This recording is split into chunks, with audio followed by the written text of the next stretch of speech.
안녕하세요. 최태웅입니다. 비트코인 현물 ETF 상장 승인 소식에 국내 주식도 관련주들이 상승과 하락을 반복하고 있습니다.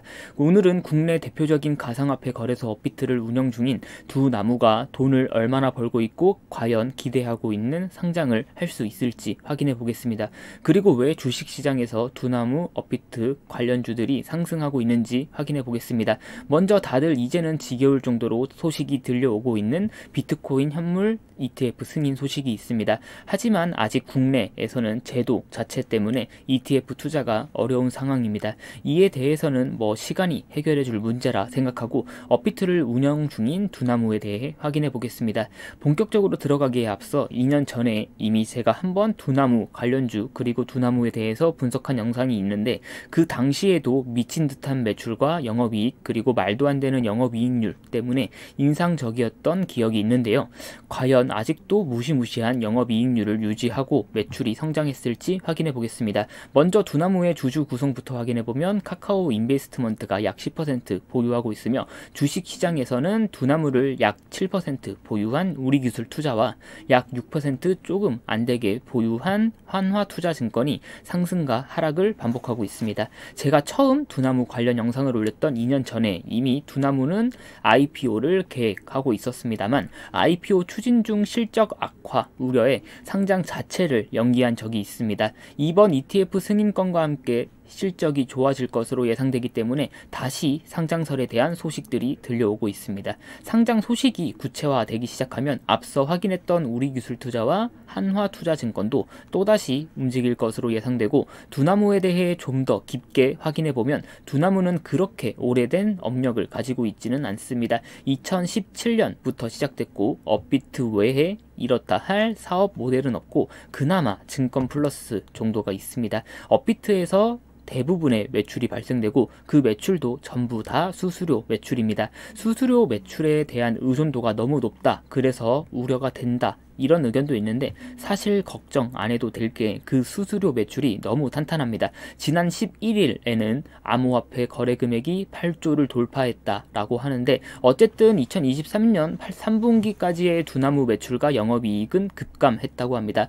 뒤에서 나오겠지만 실제로도 많이 감소하긴 했지만 당구장에서 친구랑 내기를 했을 때 누가 이기고 지든 정말 실질적인 승자는 당구장 사장이라는 말이 있는 것처럼 업비트를 운영 중인 두나무의 실적은 너무너무 좋습니다. 2023년까지의 누적 매출이 6,800억 수준이고 영업이익은 4천억입니다. 영업이익률이 평균적으로 약 65% 수준으로 나오고 있습니다. 영업이익률이 지금도 말도 안 되는데 과거 영업이익률이 90%를 기록했던 적도 있습니다.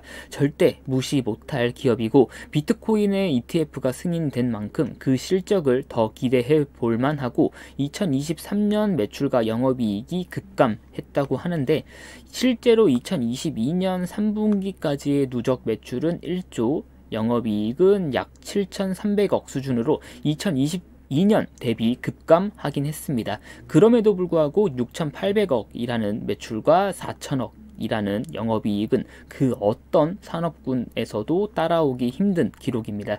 그러면 비상장사인 두나무의 실거래가와 시가총액 확인해보면 희망 매도가와 매수가가 이러한데 이렇게 글 쓰시는 분들은 다들 업자 및 브로커들이고 계산하기 쉽게 주당 10만원이라고 가정하면 시가총액은 약 3조 4천억 수준입니다.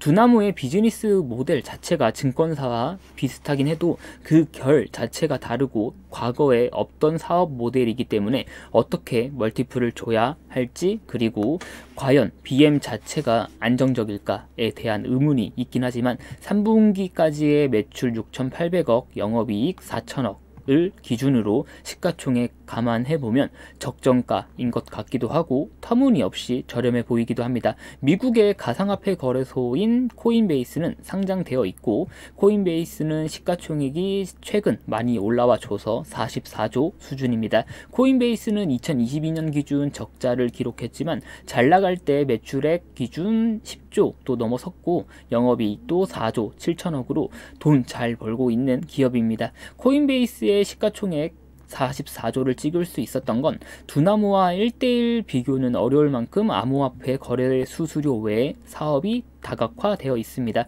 매매 수수료 외에 코인의 매각, 코인을 담보로 이용자에게 대출을 해주며 얻는 이자 수익, 코인을 안전하게 보관해주며 받는 수수료, 캠페인 수익 등 이런 것들 외에도 두나무가 아직 못하고 있는 것들을 많이 해내고 있는 코인베이스입니다. 그런데 이런 거 저런 거 감안해도 두나무의 실적이 안 좋다 뭐다 하는데 매출과 영업이익 가만히 보고 있으면 말이 안 되긴 합니다. 물론 현금 흐름표까지 같이 봤을 때는 기업 분석 자체가 어려워서 멀티플을 정말 과연 어떻게 줘야 할까에 대해 의문점이 생깁니다.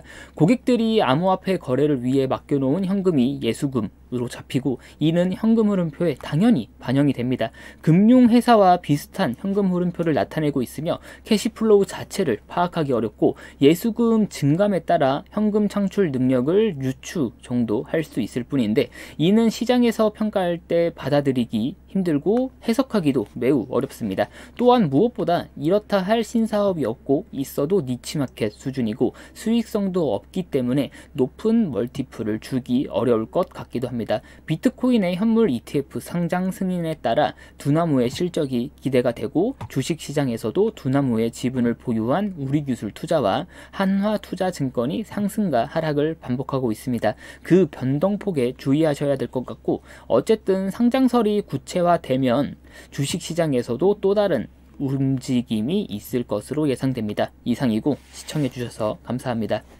좋아요, 구독 좀 부탁드립니다. 또 올게요.